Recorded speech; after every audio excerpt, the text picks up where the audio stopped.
Hey guys, how's it going? Welcome to my video. Alright guys, just want to give you guys a quick fix on an issue that I had the other day.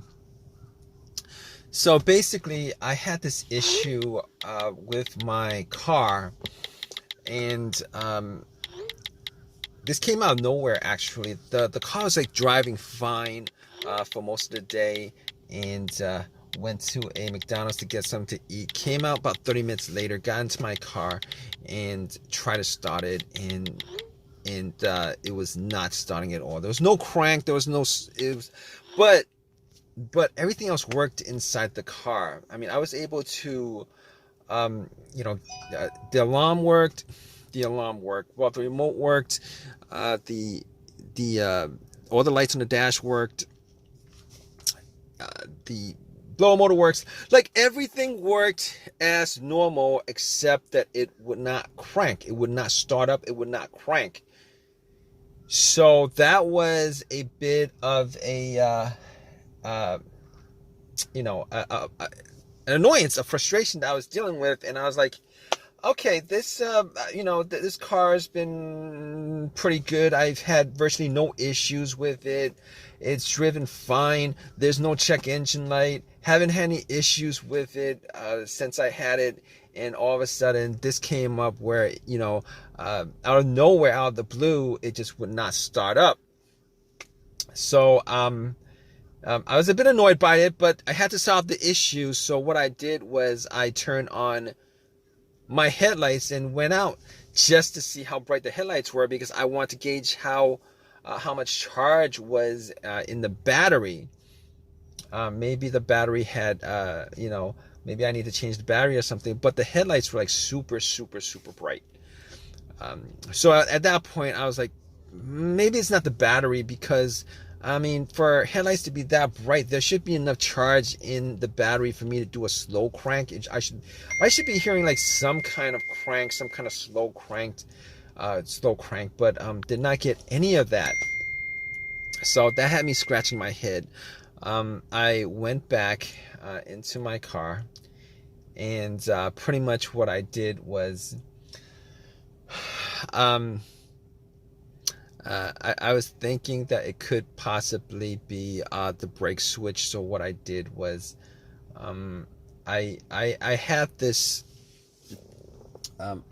little. It's called like, it's called a brake lock, where it locks the brake, but it's like for security reason. But I use that to push the brakes, and then went out to see whether the brake lights were working, and the brake lights were working just fine.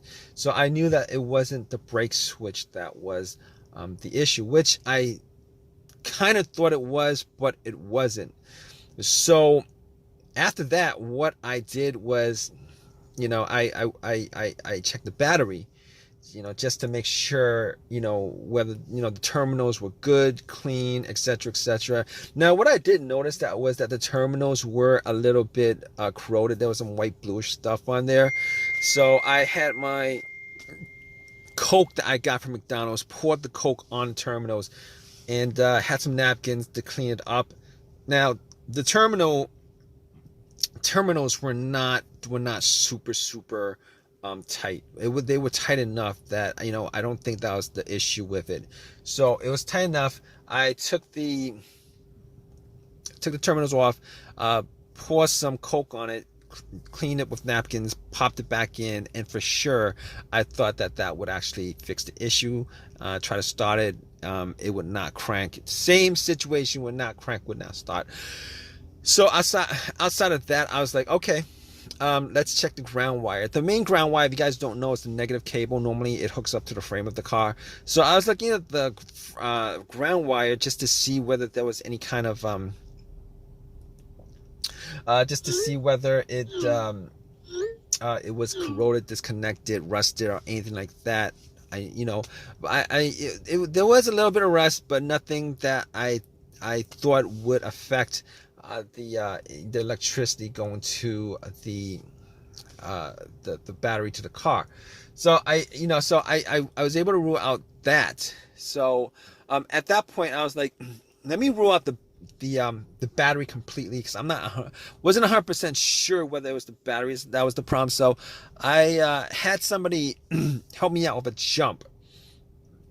Had the cables on there for a good couple minutes, maybe like a minute, and then try to crank it. Normally, it should crank at least a little, with it hooked up, and it did not crank at all. So because it didn't crank at all, I knew 100% that was in the battery.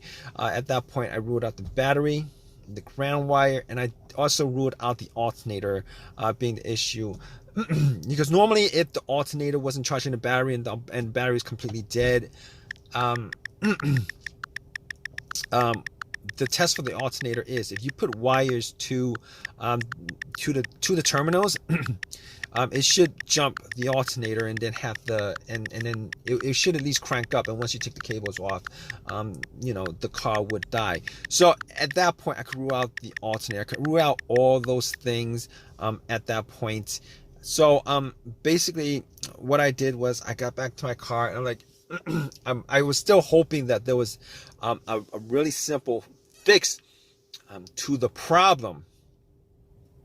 So basically at that point, I was thinking to myself, okay, I have an OBD2 reader, a $19 OBD2 reader that I got from Walmart. And seeing as how there's no check engine lights on the dash, I thought to myself, I mean, there's a chance that it could possibly be something, but that might bring a code up that's pending, that's not in the system. So what I did was I hooked the OBD2 up and made sure that it actually went through and scanned the whole entire ECU, which it did. It scanned the whole entire ECU. No codes popped up, no pending codes, nothing at all. And at that point, I was ruling, as many things out as I could. And at that point, I ruled that out. Okay, so after that, I was thinking to myself, there's a couple other things it could be. It could be possibly be the fuses or the relays. All right, so I got to the box where the fuses and relays are and checked out all the fuses just to make sure that there were no blown fuses or anything like that. And checked out to see whether there was any kind of brownish tint on any of the top of the fuses. There was none. Didn't smell anything that was burnt. And then I recalled that there were two situations where I've experienced where the fuses caused my car not to start, and this was cars that I've had previously. One of those situations was the car that I had, there was no power at all to the car, nothing was on, etc., etc. And in that situation, it turned out to be the main fuse that was blown. It was the main fuse that was blown. But once I swapped that out, it actually fixed everything. But that's not this situation here, because I was getting power to everything else except it wouldn't crank. Except it wouldn't crank. It wouldn't start, it wouldn't crank. So that wasn't the situation. The other situation where where there was a fuse issue that caused no start was the car would crank, but it wouldn't turn over. It would crank, but it wouldn't turn over, and that fuse turned out to be either the CPU, the fuse to the CPU, or the fuse to the fuel pump. Now that unfortunately wasn't the quick fix for this car, because there's no cranking. This car is not cranking. It's not cranking at all. So that wasn't the problem. At that point, I was thinking to myself, all right, we've eliminated a lot of things. Let's go with the next most obvious thing, which is the relays. And I actually thought it may have been a relay that would be causing the issue. So basically what I did was I swapped out one of the relays for the other relay and try to start the car up. And unfortunately, it wasn't an easy fix because it didn't start up. It was the same situation. It would not crank, would not start. And at that point, I knew that it wasn't the relay that was the cause of this issue. So basically, at that point, I thought to myself, okay, it was probably a couple of things. Could be the key fob or the starter. Now, I didn't think it was the starter because had the starter changed up about a year and a half ago. Kind of pretty much had the same, all the same symptoms that I had with this situation, but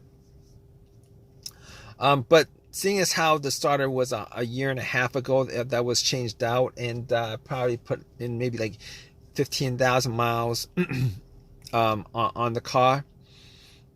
It wasn't the first thing that popped up, and it wasn't the second thing that popped up. It was, so I pretty much eliminated to the starter, had the car towed back to my house, and once I got there, I pretty much redid all the, went through everything, the fuses, the relays again, double check the battery, charge it up overnight, etc., etc. None of that was the issue. So at that point, I thought it was, it was probably the starter. So I got to the starter and did a direct jolt to it, where I actually put the positive of the battery, got another wire, put a positive of the battery to the, and try to jump the starter, and the starter was completely dead, would not jump. At that point, I knew like 99% was the starter. Took it out, went to AutoZone, had them tested it, and it was definitely the starter that was the problem. And because the starter was warranted had a lifetime warranty on it, got another free starter, popped it in, and it worked. And it's been working ever since. So if you guys are stuck in this situation where you guys are looking for a fix for it, there's a good chance that probably one of the things that I went through in this video could possibly fix your situation. Hopefully it's not the starter where you're stranded until you get the starter changed up. Anyway, if this has helped you guys out anyway, please leave give me a positive feedback. Please subscribe. Please comment if you guys have any comment on this video. All right, guys, take care.